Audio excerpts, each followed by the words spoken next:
بسم اللہ الرحمن الرحیم۔ السلام علیکم۔ قصہ اللہ کے نبی حضرت نوح علیہ السلام کا۔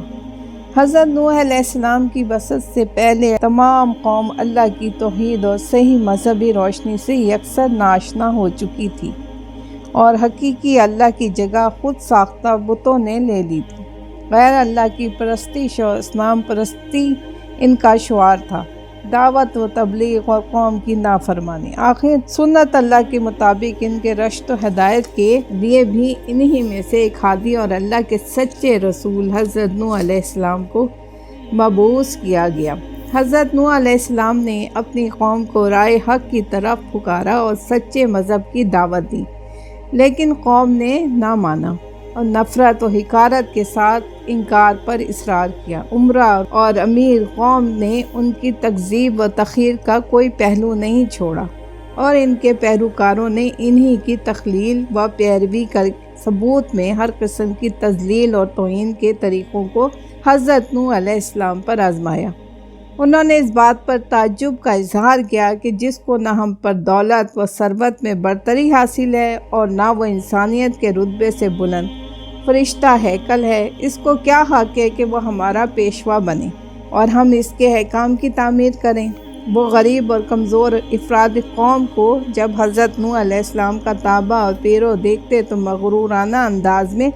حقارت سے کہتے، ہم ان کی طرح نہیں ہیں کہ تیرے تابع فرمان بن جائیں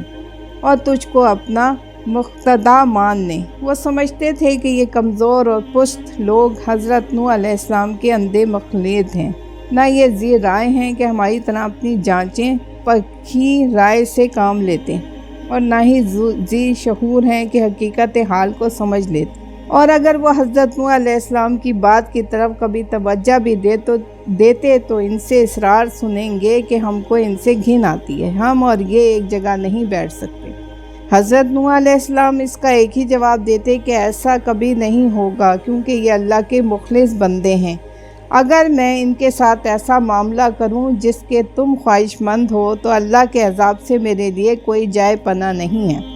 میں اس کے دردناک عذاب سے ڈرتا ہوں۔ اس کے یہاں اخلاص کی قدر ہے، امیر و غریب کا وہاں کوئی سوال نہیں ہے۔ ارشاد فرماتے کہ میں تمہارے پاس اللہ کی ہدایت کا پیغام لے کر آیا ہوں، نہ میں نے غیب دانی کا دعویٰ کیا ہے اور نہ فرشتہ ہونے کا۔ اللہ کا برگزیدہ پیغمبر اور رسول ہوں، اور دعوت اور ارشاد میرا مقصد و نصب العین ہے۔ اس کو سرمایہ دارانہ بلندی، غیب دانی یا فرشتہ ہونے سے کیا واسطہ؟ یہ کمزور و نادار افراد قوم جو اللہ پر سچے دل سے ایمان لائے ہیں، تمہاری نگاہ میں اس کے لیے حقیر و ذلیل ہیں کہ وہ تمہاری طرح صاحب دولت و مال نہیں ہیں، اور اسی لیے تمہارے خیال میں یہ نہ خیر حاصل کر سکتے اور نہ سعادت، کیونکہ یہ دونوں چیزیں دولت و حشمت کے ساتھ ہیں، نہ کہ افلاس کے ساتھ۔ سو واضح رہے کہ اللہ کی سعادت و خیر کا قانون ظاہری دولت و حشمت کے تابع نہیں ہے، اور نہ اس کے یہاں سعادت و ہدایت کا حصول و ادراک سرمایہ کی رونق کے زیر اصل ہے۔ حضرت نوح علیہ السلام نے یہ بھی بہرحال تبیہ کی کہ مجھ کو اپنی ابلاغ و دعوت و ارسال و ہدایت میں نہ تمہارے مال کی خواہش ہے، نہ جاہ و منصب کی۔ میں اجرت کا طالب گار نہیں ہوں۔ اس خدمت کا حقیقی اجر و ثواب تو اللہ تعالیٰ ہی کے ہاتھ میں ہے، اور وہی بہترین قدردان ہے۔ بہرحال حضرت نوح علیہ السلام نے انتہائی کوشش کی کہ بدبخت قوم سمجھ جائے اور رحمت الہی کی آغوش میں آ جائے، مگر قوم نے نہ مانا، اور جس قدر اس جانب سے تبلیغ حق میں جد و جہد ہوئی، اسی قدر وہ قوم کی جانب سے بغض و عناد میں سرگرمی کا اظہار ہوا، اور ایذا رسانی اور تکلیف دہی کے تمام وسائل کا استعمال کیا گیا، اور آخر میں زج ہو کر کہنے لگی، اے نوح علیہ السلام، اب ہم سے جنگ و جدل نہ کر، اور ہمارے اس انکار پر اپنے اللہ کا جو عذاب لا سکتا ہے لے آ۔ حضرت نوح علیہ السلام نے یہ سن کر ان کو جواب دیا کہ عذاب الہی میرے قبضے میں نہیں ہے، وہ تو اس کے قبضے میں ہے جس نے مجھ کو رسول بنا کر بھیجا ہے، وہ چاہے گا تو یہ سب کچھ ہو جائے گا۔ بہرحال جب قوم کی ہدایت سے حضرت نوح علیہ السلام بالکل مایوس ہو گئے اور اس کی کوشش اور نعت اور ہر دھرمی ان پر واضح ہو گئی، تو قرآنی تذکرہ کے مطابق 950 سال کی دعوت و تبلیغ کا ان پر کوئی اثر نہ دیکھا تو سخت پریشان خاطر ہوئے۔ اللہ تعالیٰ نے حضرت نوح علیہ السلام کی دعا قبول فرمائی اور اپنے قانون جزائے اعمال کے مطابق سرکشوں کے تمرد کی سزا کا اعلان کر دیا، اور حفظ مقدم کے لیے پہلے حضرت نوح علیہ السلام کو ہدایت فرمائی کہ وہ ایک کشتی تیار کریں تاکہ اسباب ظاہری کے اعتبار سے وہ اور مومنین اس عذاب سے محفوظ رہیں جو اللہ کے نافرمانوں پر نازل ہونے والا ہے۔ حضرت نوح علیہ السلام نے جب اللہ کے حکم سے کشتی بنانی شروع کی تو کفار نے ہنسی اور مذاق اڑانا شروع کر دیا، اور جب کبھی ان کا ادھر سے گزر ہوتا تو کہتے، خوب، جب ہم غرق ہونے لگیں گے تب تو اور تیرے پیرو اس کشتی میں محفوظ رہ کر نجات پا جائیں گے۔ کیسا احمقانہ خیال ہے۔ حضرت نوح علیہ السلام بھی ان کو انجام کار سے غفلت اور اللہ کی نافرمانی پر جرأت دیکھ کر انہی کے طرز پر جواب دیتے اور اپنے کام میں مشغول رہتے، کیونکہ اللہ تعالیٰ نے پہلے ہی ان کو حقیقت حال سے آگاہ کر دیا تھا۔ آخر سفینہ نوح علیہ السلام بن کر تیار ہو گیا۔ اب اللہ کے وعدہ عذاب کا وقت قریب آیا اور حضرت نوح علیہ السلام نے اس پہلی علامت کو دیکھا جس کا ذکر ان سے کیا گیا تھا، یعنی زمین کی تہہ میں سے پانی کا چشمہ ابلنا شروع ہو گیا۔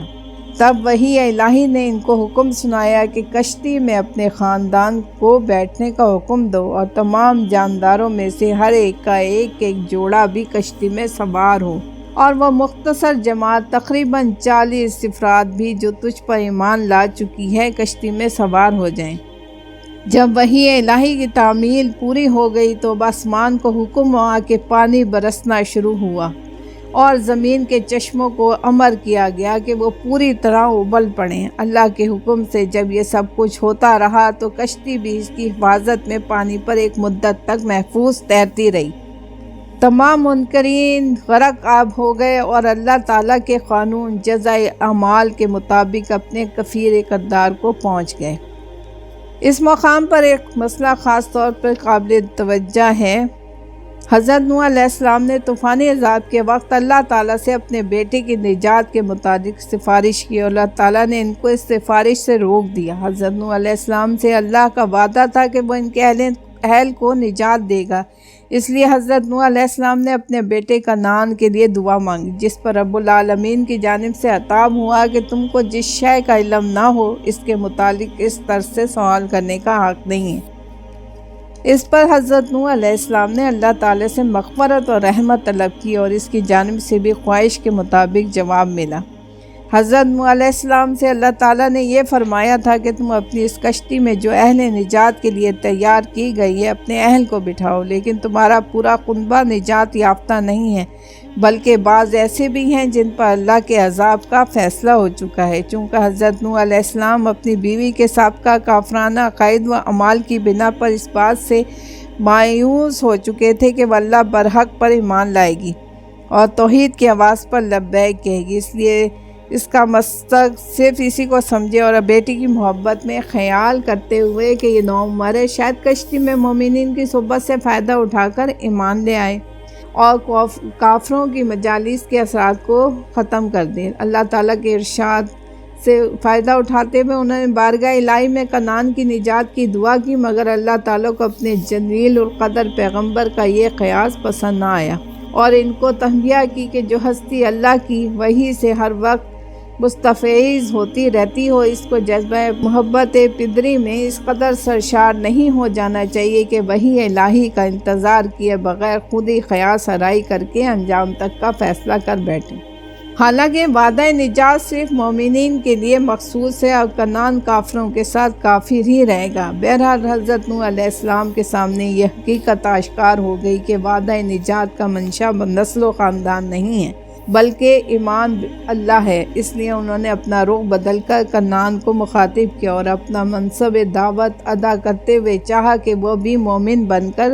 نجات الہی سے بہرہ ہو، مگر اس بدبخت نے جواب دیا، میں کسی پہاڑ پر چڑھ جاؤں گا، وہ مجھے غرقابی سے بچا لے گا۔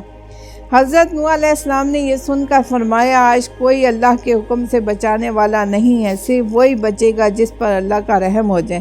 اس دوران میں ان دونوں کے درمیان موج حائل ہو گئی اور وہ غرق ہونے والوں میں سے ہو گیا۔ غرض جب اللہ کے حکم سے عذاب ختم ہوا تو سفینہ نوح علیہ السلام جودی پر جا کر ٹھہر گیا۔ تورات میں جودی کو اراراتت کے پہاڑوں میں سے بتایا گیا ہے۔ اراراتت در حقیقت جزیرے کا نام ہے، یعنی اس علاقے کا نام جو فرات و دجلہ کے درمیان دریائے دیاربکر سے بغداد تک مسلسل چلا گیا ہے۔ پانی آہستہ آہستہ خشک ہونا شروع ہو گیا اور کنعان کشتی نے دوسری بار امن و سلامتی کے ساتھ اللہ کی سرزمین پر قدم رکھا۔ اسی بنا پر حضرت نوح علیہ السلام کا لقب ابو البشر ثانی یعنی آدم ثانی یعنی انسانوں کا دوسرا باپ مشہور ہوا، اور غالباً اسی اعتبار سے حدیث میں ان کو اول الرسول کہا گیا۔ تاریخ کا یہ واقعہ اہل عقل و شعور کو فراموش نہیں کرنا چاہیے کہ آج سے ہزاروں سال قبل ایک قوم نے اللہ کی نافرمانی پر اصرار کیا اور اس کے بھیجے ہوئے ہادی حضرت نوح علیہ السلام کے ہدایت کے پیغام کو جھٹلایا، ٹھکرایا اور قبول کرنے سے انکار کر دیا، تو اللہ تعالیٰ نے اپنی قدرت کا مظاہرہ کیا اور ایسے سرکشوں کو طوفان باد و بارہ میں غرق کر کے تباہ و برباد کر دیا۔ جب کبھی اس قسم کا عذاب نبی اور پیغمبر کی نافرمانی کی وجہ سے کسی قوم پر نازل ہوتا ہے تو پیغمبر کو بذریعہ وحی اس کی اطلاع دے دی جاتی ہے، اور یہ حکم ہو جاتا ہے کہ وہ اپنے پیروکاروں کے جو اسلام کے دامن سے وابستہ ہو گئے عذاب کی اس بستی سے باہر چلا جائے، اور بابانگ دہل یہ کہہ کر جائے کہ قوم اس کے لائے ہوئے احکام کے سامنے سر تسلیم خم کر دے، ورنہ اللہ کے عذاب کو قبول کرے، اور اس طرح مومنین اس عذاب کی زرد سے محفوظ رہتے ہیں۔ طوفان نوح علیہ السلام میں قوم نوح علیہ السلام کے مرد و عورت، بوڑھے جوان، بچے اور بچیاں سبھی طوفان کی ہلاکت خیزی کا شکار ہوئے، اور دنیا کفر کا وہ حصہ سبھی برباد کر دیا گیا۔ جزاک اللہ۔